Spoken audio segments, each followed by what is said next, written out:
la kujiuliza, tumefikaje hapa? Tunataka sasa hivi kuaminishwa, na tunaomba sana Watanzania tuliinuke hili, kwamba sasa tunatafuta mchawi. Kuna mchawi mmoja, huyo ndo aliotufikisha hapa tulipo. Kuna mtu mmoja, huyo mbaya sana, ndo katufikisha hapa tulipo. Sisi tunavyoamini kwamba hatujafikishwa hapa na mtu mmoja, wala pengine na watu wawili au watatu.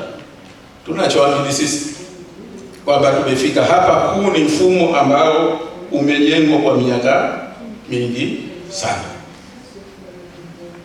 na hasa tokea baada ya kuingia kwa vyama kuja kwa mfumo wa vyama vingi, na tunataka kuyapitia kwa haraka yale ambayo sisi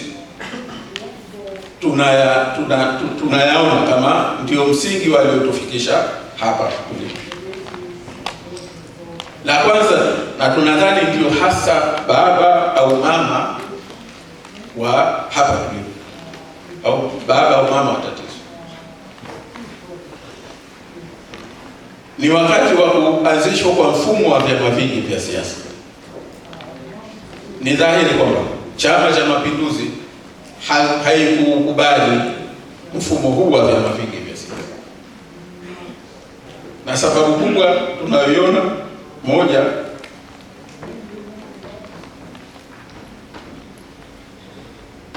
tume ya Jaji Nyalali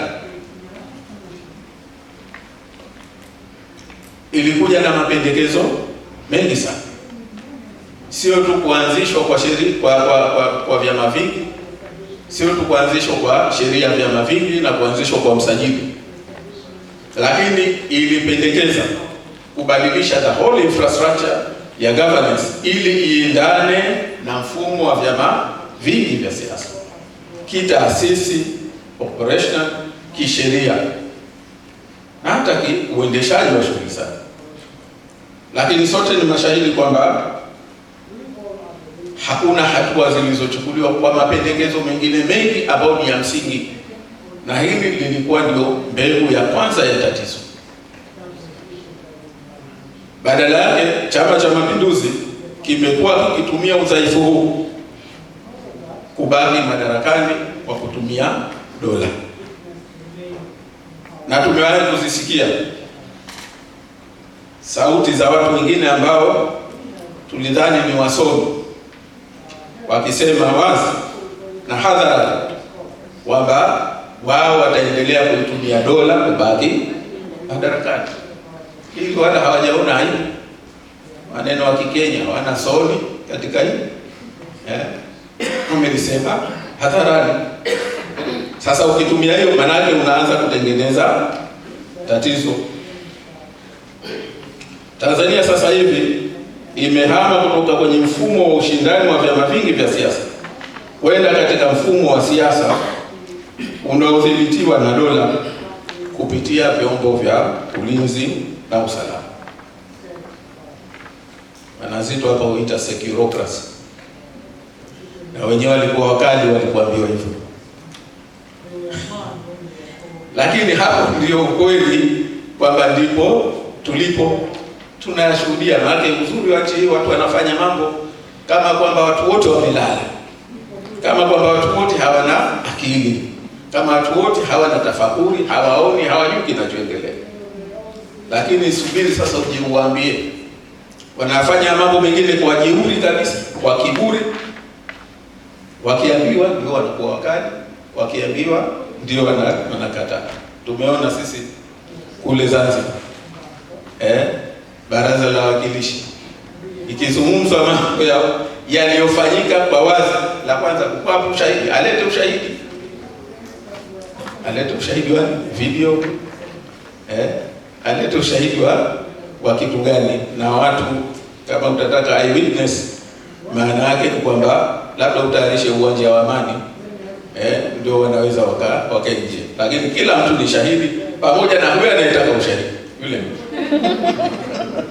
Lakini lakini ndipo tulipo sasa. Hali hii kwa kweli imewanyang'anya wananchi, imeondoa msingi mkubwa wa taifa ulioelezwa kwenye sura ya 8 ya katiba ya Jamhuri ya Muungano, ibara ya 8 ya katiba ya Jamhuri ya Muungano wa Tanzania, na pia ibara ya 9 ya katiba ya Zanzibar juu ya haki ya wananchi katika kuendesha nchi yao, kufanya maamuzi na kuchagua viongozi, na kwamba uongozi ni dhamana, sio mali ya kurithi.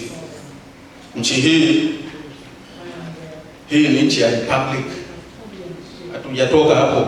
This is a republic ambapo madaraka yanabaki kwa wananchi. Lakini jambo la tukiangalia katika hili ni kwanza kupuuzwa kwa mapendekezo ya Tume ya Jaji Nyalali kama nilivyosema,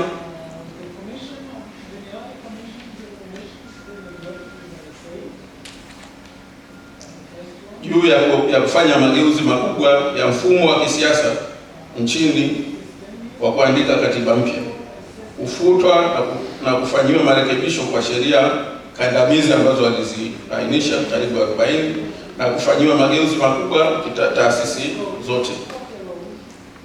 Badala ya kufanya hivyo, tukiangalia kwamba utakuta katiba imekuwa ikirekebishwa mpaka sasa hivi, unajiuliza tuna katiba ile ya 77 au tuna katiba gani?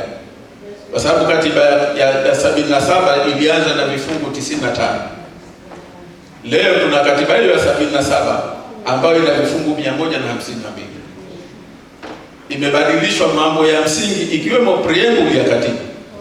Wataalamu wa sheria wanaweza kutuambia, sijui kama unaweza kubadilisha preamble na bado umebaki na katiba hiyo, lakini nchi hii mpaka preamble imefanywa marekebisho. Badala ya vifungu 95 leo tuna vifungu 152. Sheria ya usajili wa vyama vya siasa ilianza na vifungu 19. Leo sheria ya vyama vya siasa ina vifungu 47. Umekuwa msaafu labda na ndio umechaka kwa pamoja, lakini hakuna yote yameongezwa katika kudhibiti zaidi, containment, badala ya kujenga mfumo uliokuwa bora zaidi.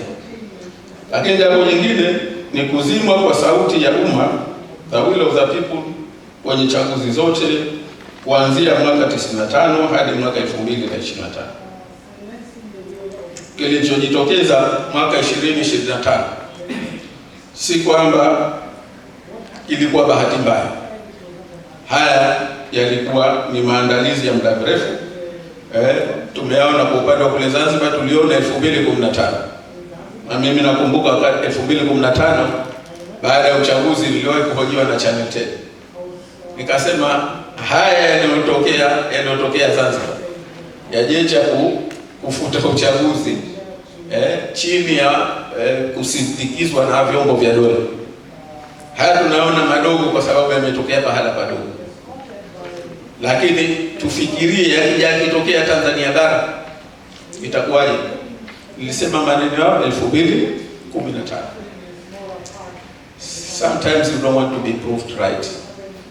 Na ni katika mazingira kama haya kwamba exactly 10 years after that tumeona kwa scale ambayo imetokea, na nadhani wala sio 10 years.